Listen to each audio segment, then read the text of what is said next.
where would the general public become familiar with your appearance and your persona physically? I could say that most people could see me on TV, but I was less and less invited these last few years because I'm not politically correct. And in France, if you say that you love America, it starts to be bad.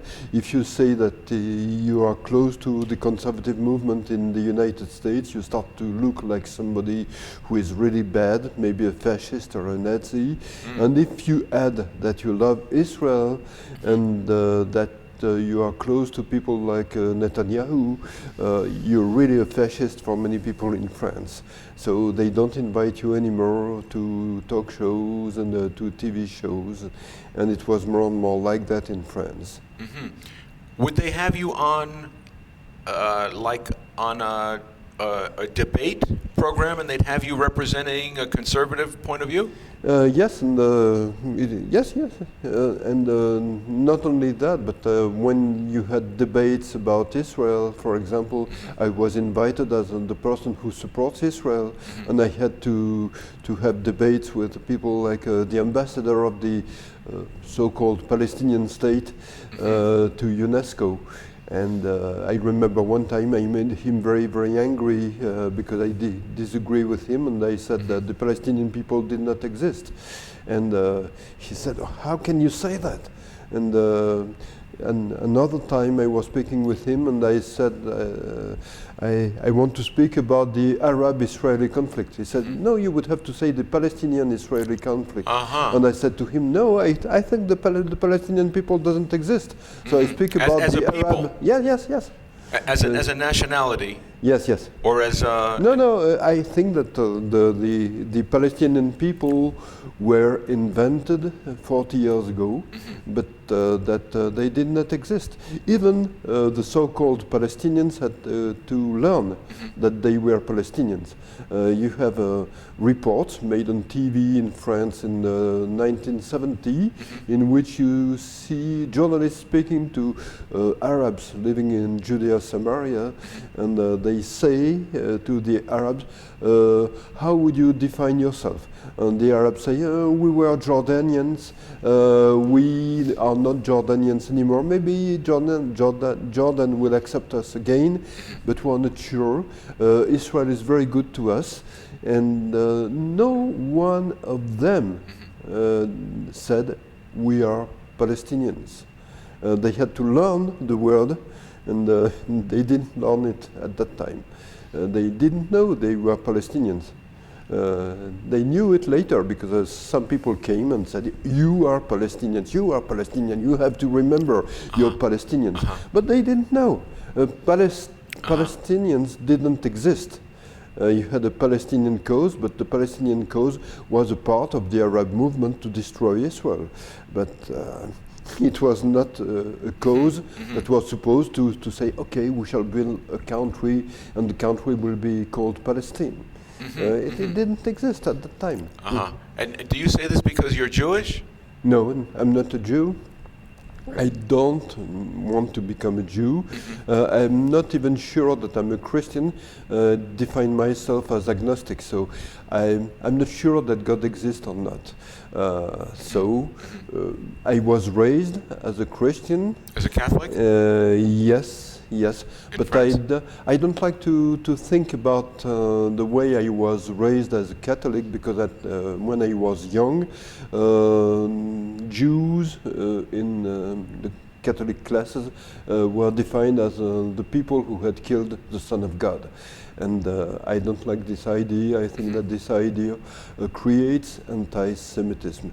And I hate anti-Semitism. I fight against anti-Semitism. I did it since I was 20. Within the church, the contemporary church, how common is the notion that the Jews are cursed for what happened in the New Testament story to Jesus? How common? It was very common until the end of the 1970s, and so I think that many people in Europe despise the Jews because they think that the Jews killed Jesus. Yeah. And they don't even know, or they don't even remember that Jesus was a Jew. So for me it's fascinating to see that these people fight against Jews and don't see that they adore a Jew called Jesus, Yeshua in Hebrew, and that they have the effigy of a Jew in all their churches. So, according to me, it's preposterous. But there is an explanation. In the beginning, Christianity was a part of Judaism. And they wanted to separate from Judaism, and they were in a kind of competition. In order to win the competition, they had to to say the Jews are bad. And to find favor from the Romans who were ruling yes, Jerusalem. Exactly, exactly. To distinguish themselves. Yes, yes. Yeah, but the young people of today, did they learn this from their parents, this prejudice? Because most... They used to learn it, and I think that it's less and less present, but you still have a very strong anti-Semitism in Europe. I think that it started to fade away when people spoke more and more about the Holocaust. And so Europeans started to feel ashamed about what did happen to the Jews. It didn't last for very long. They said, okay, we have said that we are guilty, now it's over, we can speak about something else. But it did help in a way, because it pushed people to say, yeah, something wrong did happen to the Jews in the past.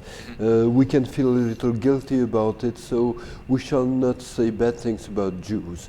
But very soon after that, they started to say bad things again about the Jews because of Israel. So the new anti-Semitism in Europe is anti-Zionism.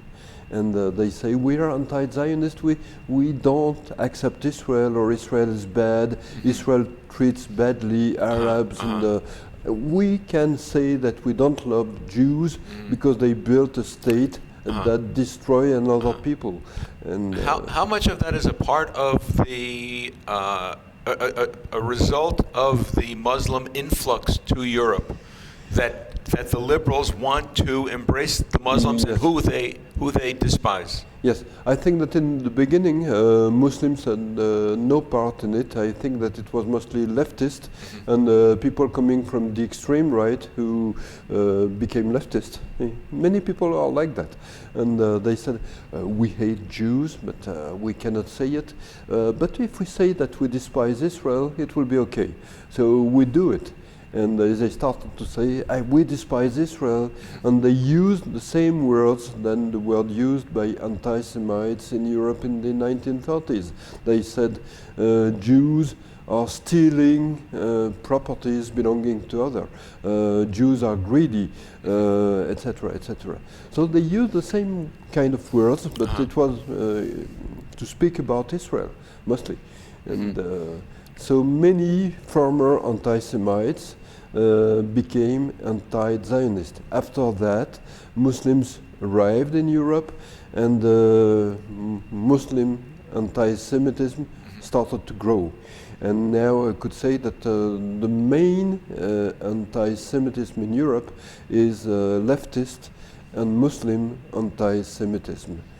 And what I see, and it made me very uncomfortable, is that organization I thought I could work with organization was supposed to fight anti-Semitism, fight fascist, Nazi anti-Semitism, and they don't fight leftist and Muslim anti-Semitism. In France? Yes, yes, but everywhere in Europe, because it's not politically correct to say that Muslims are anti-Semites, and it's not politically correct at all to say that leftists are anti-Semites. So you're more comfortable if you want to say, I fight anti-Semitism, to say that you fight fascist or Nazi anti-Semitism. In such a case, you're politically correct, you fight rightist people, bad people, and it's very easy to do it.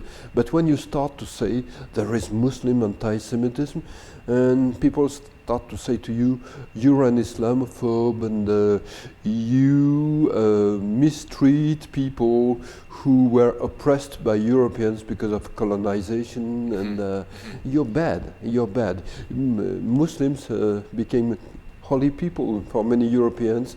It's coming from the left because Muslims were supposed to come from countries that were oppressed by Europe, by the West, and that were colonies.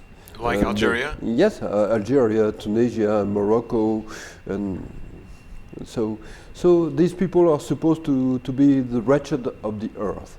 And, it's not good to criticize these people. So these people have to be left alone, and even if they are anti-Semites, they can have their own reasons. And the reason why is the existence of Israel. And Israel is very bad, according to many Europeans, because Israel did steal the land of the Palestinians. Israel is greedy, Israel is violent, the Israeli army is a Nazi army, etc., etc. And did these ideas come from, to the Muslim Arabs of Northern Africa, did they come to them through the Muslim media? Yes, yes. The Moroccan state, well, Moroccan is probably the least example, but Algeria, for example, or even pan-Arab channels? Yes, yes, but it's like that in the French channels too. When I look when I watch French TV, sometimes I have the feeling that I'm watching Al Jazeera.